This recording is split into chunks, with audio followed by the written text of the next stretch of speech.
안녕하세요. 오늘은 4월 4일 주일입니다. 부활하신 예수님. 예수님의 무덤을 찾아간 여인들이 천사들에게서 예수님의 부활 소식을 듣습니다. 여인들이 이 소식을 11제자에게 전하지만 그들은 믿지 못합니다.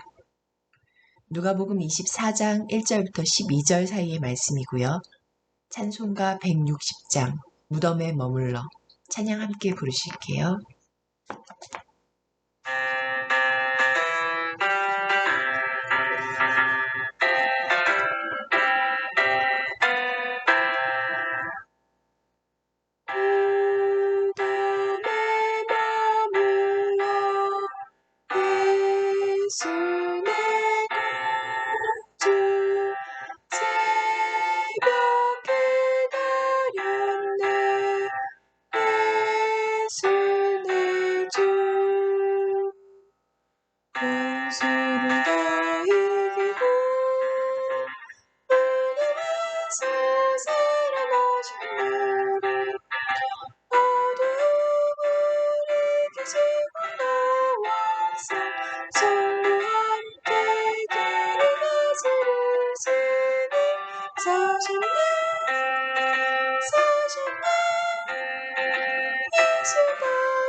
아멘.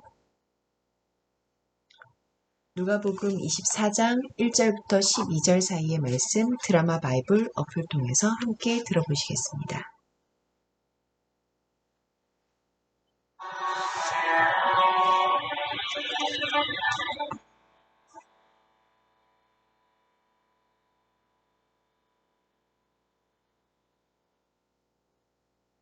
제24장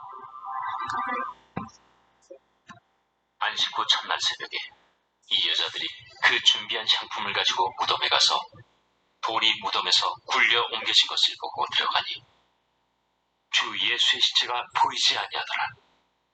이로 인하여 근심할 때 문득 찬란한 옷을 입은 두 사람이 곁에 섰는지라.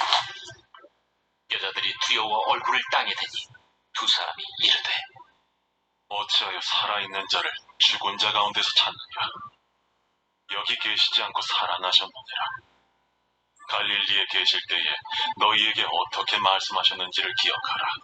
인자가 주인의 손에 넘겨져 십자가에 못 박히고 제3일에 다시 살아나야 하리라 하셨느니라.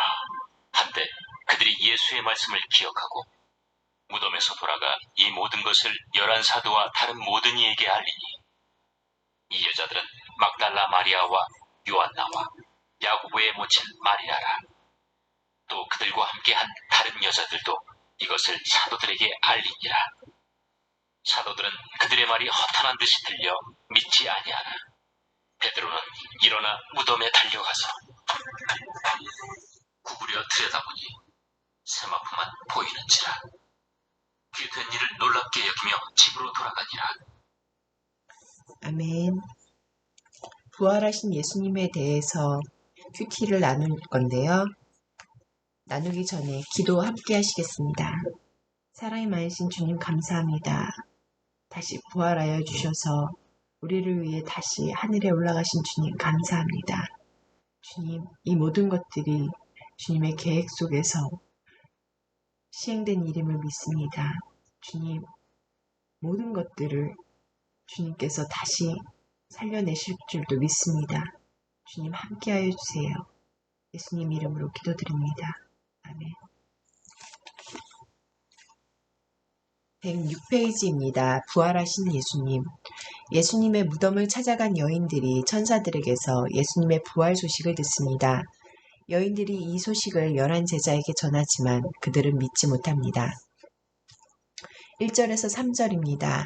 안식 후 첫날 새벽에 이 여자들이 그 준비한 향품을 가지고 무덤에 가서 돌이 무덤에서 굴려 옮겨진 것을 보고 들어가니 주 예수의 시체가 보이지 아니하더라.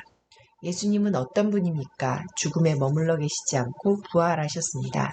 예수님의 부활에는 예수님을 십자가에 매단 모든 악을 향해 날리신 예수님의 카운터 펀치였습니다. 하나님 나라가 제국을 이긴다는 것, 십자가가 칼을 이긴다는 것, 십자가야말로 하나님의 능력이라는 것이 예수님의 부활로 분명히 드러났습니다. 자기 십자가를 지고 나를 따르라는 예수님의 요청은 무기력하게 당하라는 게 아니라 진정한 승리로 가자는 부름입니다. 부활하신 주님이 십자가의 길 끝에서 우리를 부르고 계십니다. 4절에서 10절 말씀입니다. 나에게 주시는 교훈은 무엇입니까? 이로 인하여 근심할 때에 문득 찬란한 옷을 입은 두 사람이 곁에 섰는지라. 여자들이 두려워 얼굴을 땅에 대니 두 사람이 이르되 어찌하여 살아있는 자를 죽은 자 가운데서 찾느냐. 여기 계시지 않고 살아나셨느니라. 갈릴리에 계실 때에 너희에게 어떻게 말씀하셨는지를 기억하라. 이르시기를 인자가 죄인의 손에 넘겨져 십자가에 못 박히고 제3일에 다시 살아나야 하리라 하셨느니라 한데. 그들이 예수의 말씀을 기억하고 무덤에서 돌아가 이 모든 것을 11 사도와 다른 모든 이에게 알리니 이 여자들은 막달라 마리아와 요한나와 야고보의 모친 마리아라. 또 그들과 함께한 다른 여자들도 이것을 사도들에게 알리니라. 성경 누가복음 24장 4절에서 10절까지에서 나에게 주시는 교훈은 무덤이 비어있는 것을 본 여인들은 예수님의 시신이 없어진 줄로만 알았지 예수님이 부활하셨으리라고는 생각하지 못했습니다. 왜냐하면 부활을 예고하신 예수님의 말씀을 잊었기 때문입니다. 그들은 예수님의 말씀을 기억한 후에야 상황을 제대로 파악했고 제자들에게 이 소식을 전해주었습니다. 말씀을 알아야 현실을 정확히 해석할 수 있고 무엇을 해야 할지 알 수 있습니다. 그래서 날마다 말씀을 묵상하고 기억하는 일이 중요합니다. 특히 고난의 길이 정도라는 말씀, 십자가의 길 끝에 영광과 부활이 있다는 말씀을 기억합시다. 그래야 지금 내 삶을 제대로 해석하고 정돈할 수 있습니다. 9절과 10절 말씀입니다. 무덤에서 돌아가 이 모든 것을 11 사도와 다른 모든 이에게 알리니 이 여자들은 막달라 마리아와 요한나와 야고보의 모친 마리아라. 또 그들과 함께 한 다른 여자들도 이것을 사도들에게 알리니라. 여기서 나에게 주시는 교훈은 무엇입니까? 최초로 부활을 증언한 사람은 여인들이었습니다. 하나님은 당시 증인으로 인정받지 못하던 여인들을 부활의 증인으로 세워 여인들을 차별하던 풍습에 일침을 가하셨습니다. 가정과 공동체, 사회 속에 관행이라는 이름 아래 행해지는 차별은 없는지 돌아봅시다. 11절과 12절입니다. 사도들은 그들의 말이 허탄한 듯 들려 믿지 아니하나 베드로는 일어나 무덤에 달려가서 구부려 들여다보니 세마포만 보이는지라. 그 된 일을 놀랍게 여기며 집으로 돌아가니라. 제자들은 예수님의 부활 예고를 이미 들었고 여인들이 전해준 이야기도 들었는데 예수님의 부활은 믿지 못했습니다. 그들에게 부활은 불가능한 일이었습니다. 왜냐하면 그들은 말씀보다 경험과 현실을 더 중시했기 때문입니다. 말씀보다 경험과 상식을 우위에 두면 부활도 믿지 못하고 부활을 믿지 못하면 부활로 난 십자가의 험한 길로도 가지 못합니다. 경험과 현실을 근거로 말씀을 믿고 따르는 일을 방해하는 소리를 경계합시다. 말씀을 믿고 따를 때 말씀이 경험이 되고 현실이 될 것입니다. 기도하시겠습니다. 공동체를 위해서는 주님의 부활과 승리를 믿고 십자가의 길로 우직하게 걸어가게 하소서.